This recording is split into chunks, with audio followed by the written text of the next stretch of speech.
a heart full of fire and a mind clouded by ambition. Speed is a mask for those who fear stillness. John was the fastest archer in the land, yet his greatest targets always remained frustratingly out of reach. His bow was a masterpiece of wood and string, but his soul was a storm of impatience, driving him to rush every single shot he took. He struck the trunk of the ancient oak, his knuckles bruising. The physical pain was nothing compared to the agony of his repeated failures and growing doubt. Hour after hour, he released his arrows like a man possessed, hoping that raw effort alone could conquer the distance between his skill and the bullseye. Time slipped away like sand through frantic fingers. He believed that more power was the answer, unaware that his own tension was his greatest hidden enemy. As the last light faded, he looked toward the misty peaks of the distant mountains, where legend spoke of a master who understood the true path. With a heavy heart and a mind still churning like a whirlpool, he decided to leave his home to seek the silent wisdom of the mountains. The valley was a world of gray shadows and cold air. The mist lay thick upon the ground, swallowing the sounds of his footsteps as he walked. He found the old master sitting atop a jagged stone, eyes closed in deep meditation, looking like a statue carved from the very mountain stone itself. The hermit's eyes were pools of deep, unruffled water. He did not speak, but his presence commanded a silence that John had never experienced before now. To hit the mark, you must first find the center of the storm within yourself. The master gave no verbal advice, only a silent, dangerous challenge. On the opposite bank, a tiny wooden target hung from a branch, swaying gently in the wind, seemingly impossible to hit from such an unstable position.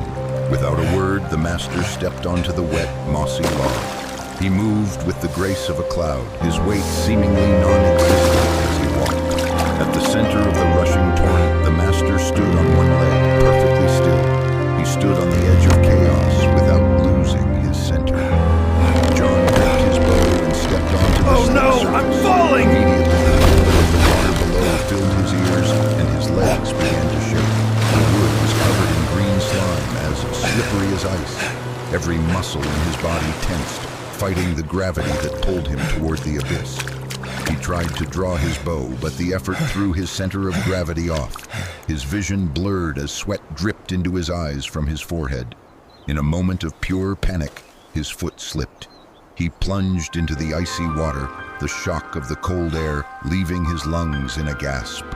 Resistance creates friction. Friction creates failure. John fought the river with all his might, but the river won easily against his rigid, panicked strength.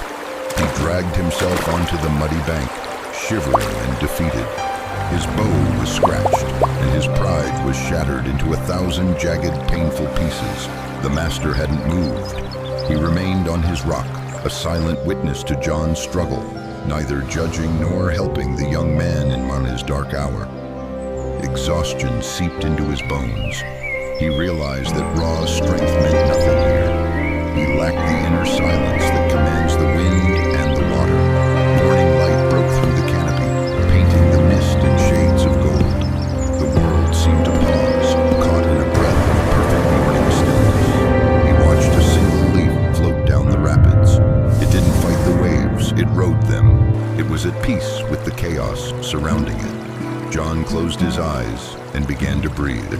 He stopped trying to conquer the river and instead started to listen to the rhythm of his heart. Inhale, exhale.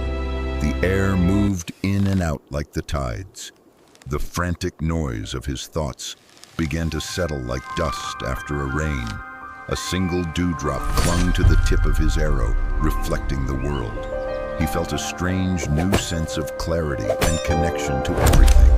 He stepped onto the log again, but this time, his feet didn't feel heavy. He felt connected to the wood, the water, and the air. The water roared beneath him, but it no longer terrified him. He was the center of the storm, a point of absolute stillness amidst the motion. The world slowed its pace. He could see individual droplets of water suspended in the air. He was no longer a stranger, but part of the river. Stillness is not the absence of movement, but the absolute mastery of it. John stopped fighting the water's power and finally became the water itself. In the gap between the breath and the thought lies the target. He raised his bow with a fluid motion. There was no tension left. The target across the mist became his entire universe. The surrounding trees and the rushing river faded into a soft, unimportant blur of green and white. The red bullseye was no longer a distant goal. In his mind, the arrow was already there. He was merely waiting for the right moment. His fingers relaxed. The release was not a conscious decision, but a natural conclusion to the silence he had cultivated within his soul that night. The arrow sliced through the air, a line of pure net cutting through the mist. It flew with an impossible, unerring grace toward its final destination. With a sharp